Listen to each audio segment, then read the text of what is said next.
বরুণ চক্রবর্তীর জন্য একটা হাততালি বন্ধুরা। আজকের ম্যাচটি কার্যত বরুণ চক্রবর্তীর জন্যই কিন্তু আজকে আমরা জিতলাম। কেননা ভারত যে পজিশনে ছিল সেখানে কিন্তু অনায়াসেই নিউজিল্যান্ড ম্যাচ বের করে নিতে পারতো, কিন্তু বরুণ চক্রবর্তী যে দুর্দান্ত বল করলো 10 ওভারে 42 রান দিয়ে 5টি উইকেট। বরুণ চক্রবর্তীর এই ম্যাচটি কিন্তু চ্যাম্পিয়ন ট্রফিতে তার ডেবিউ ম্যাচ ছিল।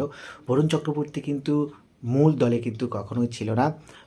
জাসপ্রীত বুমরার যে ইনজুরি, তার জন্যে কিন্তু তাকে পরবর্তীকালে অপশনাল হিসাবে আনা হয়েছিল এবং শেষে এসে আজকের যে ম্যাচটি, সেই ম্যাচটি জেতানো কার্যত তার জন্যই হলো, জেতা তার জন্যই হলো।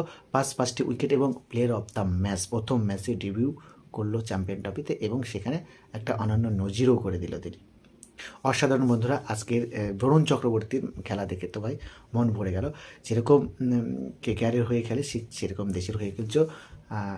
গৌতম গম্ভীর একটু প্রশংসা করতেই হয়, কেননা গৌতম গম্ভীর তার দূরদর্শিতার মাধ্যমে এই বরুণ চক্রবর্তীকে উঠিয়ে এনেছে। আমরা জানি আইপিএল খেলতো এবং সেখান থেকে উঠিয়ে এনে বেশ কয়েকটি টি20 ম্যাচ খেলিয়েছিল এবং পরবর্তীকালে কয়েকটি ওডিআই ম্যাচ খেলালো এবং আজকের ম্যাচটিকে তাদের চান্স দিয়ে কিন্তু কার্যতপক্ষে তিনি বুঝিয়ে দিলেন যে তার দূরদর্শিতা মোটেও হেওয়ার বিষয় নয়, ফেলে দেওয়ার বিষয় নয়, যার কারণে কিন্তু আজকে ম্যাচটি আমরা জিতে গেলাম। অসাধারণ বরুণ চক্রবর্তীর বলিং, অসাধারণ আজকের বলিং।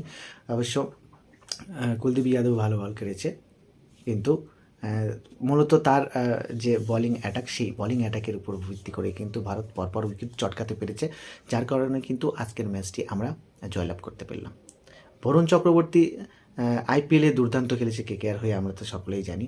তো সেই জায়গায় দাঁড়িয়ে এবং মেন্টর হিসেবে যে গৌতম গম্ভীর সেখানে ছিল কোচ হিসাবে, তো সেইখান থেকে কিন্তু তাকে তুলে আনার চেষ্টা করেছে। আমরা দেখতে পেয়েছি বিগত দিনে বেশ কিছু কেকেআর প্লেয়ারকে কিন্তু গৌতম গম্ভীর তুলে আনার চেষ্টা করছে এবং শেষ পর্যন্ত কিন্তু বরুণ চক্রবর্তীকে নিয়েও এলো এবং এনেই কিন্তু একটা দুর্দান্ত পারফর্ম দিয়ে কিন্তু বুঝিয়ে দিল যে তার সিলেকশন বা তার যে দূরদর্শিতা দুর্দান্ত।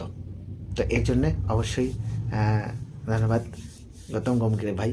আজকের ম্যাচটা কিন্তু তার মানে খুশ মেজাজেই ছিল, দেখলাম আমরা, যেহেতু বরুণ চক্রবর্তী খেলছে ভালো তার সিলেকশানে এবং কেকেআরের হয়ে, তো কেকেআর হয়ে তো কোচ করেছে এবং অধিনায়কের সময় সে একটা ট্রফি দুবার কেকেআরকে আইপিএল থেকে জিতিয়েছে। তো যাই হোক, বরুণ চক্রবর্তী আজকে অসাধারণ খেললো। মূলত ব্যাটিং লাইন আপকে যদি ধ্বংস করতে না পারতাম, সামান্য এই রান কিন্তু অনায়াসেই নিউজিল্যান্ড তুলে নিত এবং আমাদের পক্ষে জেতা কোনো মতেই সম্ভব হতো না। এবং শেষে এসে দেখলাম যে পরপর উইকেটগুলো নিল এবং 44 রান, 250 রান করলাম আমরা, তার মধ্যে 44 রান 104 রান করেছিল। যাই হোক, সেখানে আমরা জয়লাভ 105 রান 105 রান করেছিল এবং আমরা 40 রানে জয়লাভ করলাম। অসাধারণ, দুর্দান্ত। তো এইরকম যদি পরবর্তী ম্যাচগুলো হতে থাকে, অনায়াসেই আমরা ফাইনাল জিততে পারবো চ্যাম্পিয়ন অফ 2025।